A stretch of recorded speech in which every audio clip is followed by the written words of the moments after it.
ఎక్కడో హిందూస్ వాళ్ళ కల్చర్ ని నెక్స్ట్ జనరేషన్స్ వాళ్ళకి పాస్ చేయడంలో ఫెయిల్ అవుతున్నారు అనిపిస్తుంది. ఎస్పెషల్ గా ఈ ఫెస్టివల్స్ టైంలో వీళ్ళ బిహేవియర్ చూస్తుంటే, మొన్న గర్బా డాన్సెస్ టైంలో కాండమ్ సేల్స్ డబల్ అయిపోతాయంట ఒక ఆర్టికల్ లో చదివా. ఇప్పుడు అంటే ఈ దాండియాస్ తో గర్బా ఆడుతున్నారు కానీ 9 days నవరాత్రులు మా యుద్ధం చేస్తున్నప్పుడు ఇక్కడ వీళ్ళు మధ్యలో ఒక జ్యోతిని పెట్టుకొని దాని చుట్టూ శస్త్రాలతోటి సౌండ్స్ అండ్ వైబ్రేషన్స్ చేసేవాళ్ళు టు క్రియేట్ ఎనర్జీస్. ఫైనల్ గా యుద్ధం గెలిచొచ్చిన రోజు విజయదశమి జరుపుకుంటారు. ఈ 9 days నేచర్ లో యానిమల్స్ కూడా మేడ్ చేసుకో ఈ పర్టికులర్ సీజన్ లో. మనకేమో కాండమ్ సేల్స్ డబల్ అయిపోతా ఉంటాయి. అండ్ కొంతమంది గర్బా నైట్స్ అని చెప్పేసి డీజే పాటలు పెట్టి ఇష్టం వచ్చినట్టు ఏమో చేస్తూ ఉంటారు. Not only this festival, Ganesh Chaturthi గురించి మీ అందరికి తెలిసిందే. How people drink, how people dance in the name of God అని. అండ్ దివాళీకి అందరూ క్రాకర్స్ కాలుస్తారు. అసలు ఎందుకు కాలుస్తున్నారో ఎవరికి తెలియదు. కాల్చొద్దు అనట్లేదు, కాల్చండి, బట్ ఎందుకు రీజన్ నో బడీ నోస్. ఒక కాంపిటీషన్ లా కాలుస్తారు. వీడు 10 చేస్తే మనం 20, వీడు ఇంకొంచెం సౌండ్ చేస్తే వీడు ఇంకొంచెం సౌండ్ చేయాలి అని. అండ్ దసరాకి ఆయుధ పూజ చేస్తారు,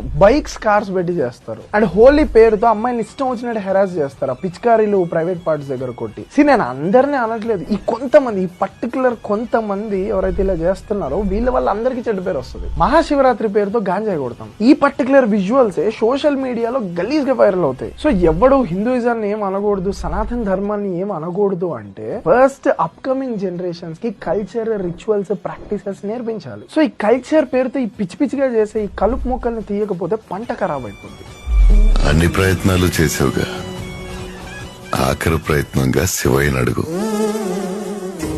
మనసారా అడిగితే కాదనుడులే భోలా శంకరుడు.